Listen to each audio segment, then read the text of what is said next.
No, I agree in that, there's a danger that things get so out of balance that, those things. Now, of course, when someone is struggling, they need help.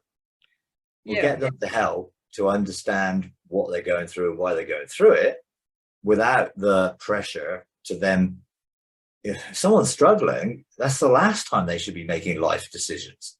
Again, I just think we need to see the light come and illuminate these things to bring things into the light so people will see the reality and the truth and start realizing that it's just a stupid fad most of the time. Now, I'm not decrying that some people do struggle with their identity, yeah, yeah, and they do have a genuine sense they don't know who they are, whatever. But a lot of it is just the current fad, which will probably pass.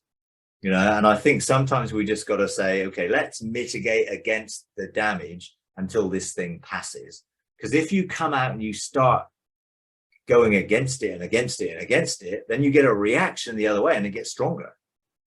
If you push against something and it pushes back, it gets stronger. So we've got to be careful that we don't start again Christian. Oh, they're just, you can't do anything. They don't want you to do anything. They don't want you to enjoy life, blah, blah. But we do it behind the scenes. I think as soon as you start opposing it publicly, you highlight the agenda even more, and you make it a cause to fight for. The Christians are against us. We're going to fight again. We're going to have this cause. So I think you've got to be careful in how you deal with those things, because you don't want to make martyrs. You don't want to make a cause. Oh, they're against us. And I think we can legislate for that, and we can sign angels, and we can see their guardian angels protecting them, visitations from the angelic realm to dreams to keep them from the wrong decisions they may make. And there's all sorts of things I think we can do. But I think it's always danger to come against something in the same spirit and try and attack it, because I think you just cause it to react and get stronger and fight against you.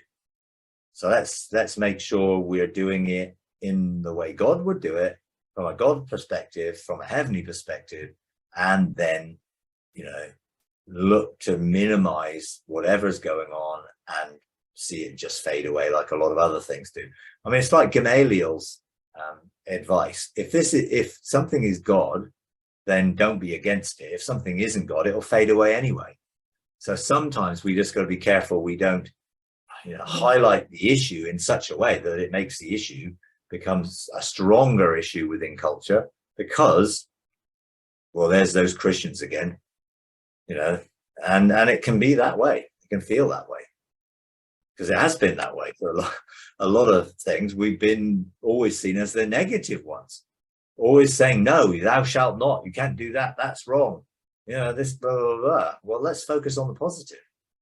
The more we help kids to know their true identity, the less they're going to struggle with that identity.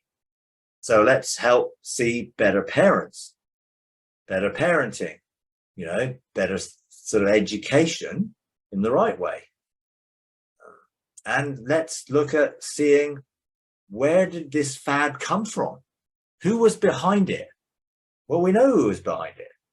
What did he use to get this message out? Well, he must have used the education system, the university system, the PhD system within psychology and psychiatry and all that stuff. Sociology. Obviously, sociology teachers and all those must be teaching or pushing forward agendas that have come from somewhere. Let's deal with it at its root, and if we had a different, if Christians hadn't abandoned the education system and abandoned academia, we probably wouldn't have so many of these views which are anti-God. But we did, and we need to start taking back the influence that we have to bring truth into the situations of where these things are going on. Because I do think you can't just look at the end. You got to look at where it started. And this probably started a generation or two or three back, where we stopped having the godly influence. And actually a lot of Christians stopped becoming teachers and stopped becoming educators. because they felt, well, some of them felt, what's the point? Because Jesus is coming back. So there was this whole eschatology. Oh, yeah. Well, what's the point of doing anything? Jesus is coming back. And I think there was a lot to that, which created a negative vacuum out there. And when you have a vacuum, something fills it. So let's make sure there isn't a vacuum, and we fill that with a counterculture which demonstrates something different, but in the right way. I think we've just been so bad at how we've tackled issues that we've made them worse, not better.